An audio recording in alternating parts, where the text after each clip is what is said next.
Quelques lignes. Gérard Yon, compositeur, comédien, chanteur.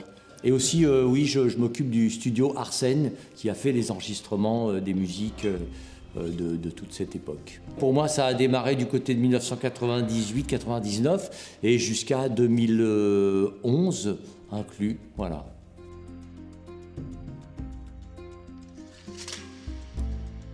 Alors, Loisirs et Culture, moi j'ai été contacté par Joël Lefrançois qui m'avait demandé de composer les musiques et les arrangements sur les textes de Thierry Grandcamp à l'époque, de cette époque-là, 98 jusqu'à 2011. Donc il y a eu 3, 4 spectacles, je sais plus, Raconte-moi le Vièvre, Vièvre Terre de Mystère, jusqu'aux Flammes du Souvenir.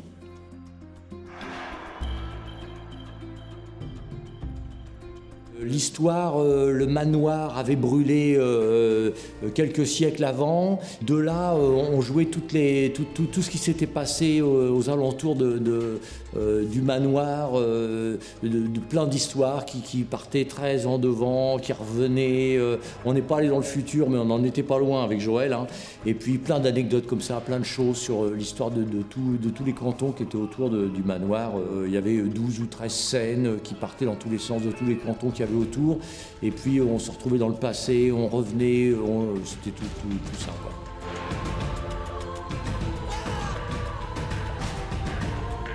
Les Flammes du Souvenir, dans ce spectacle, en dehors d'avoir composé les musiques et les arrangements de ce spectacle, j'ai eu la chance d'avoir la proposition par Joël de jouer dedans, parce que j'avais toujours envie. Je regardais toujours Guillaume avec une envie de lui piquer sa place. Mais là, ce qui était encore mieux, c'est qu'on a joué ensemble.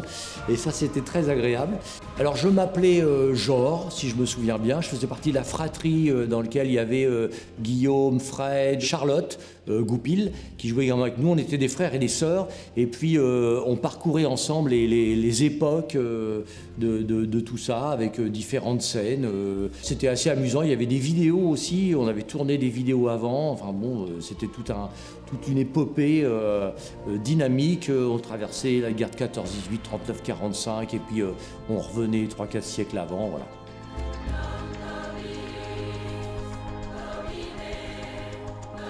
Alors il y en a eu plein, des anecdotes. Ce que je me souviens souvent, ce qui arrivait très souvent, c'est qu'on était tous en ear monitor, hein, parce qu'il y avait un vrai décalage de son entre la façade et nous, on était très derrière. Si on avait attendu le retour du son, enfin bref, je ne vous fais pas de détails techniques, mais on était sur ear monitor et il arrivait que Joël nous parle dans les ear monitors, ce que le public n'entendait pas, notamment quand il y avait un problème, il pleuvait et puis on était sur 3 scènes avant la fin.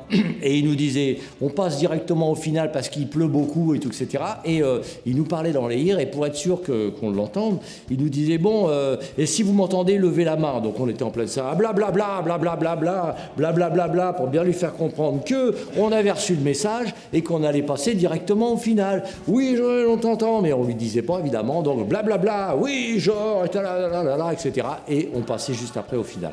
Voilà, c'est des trucs comme ça qui étaient très amusants, sur le coup, qui étaient un peu paniquant, mais on l'a toujours bien vécu.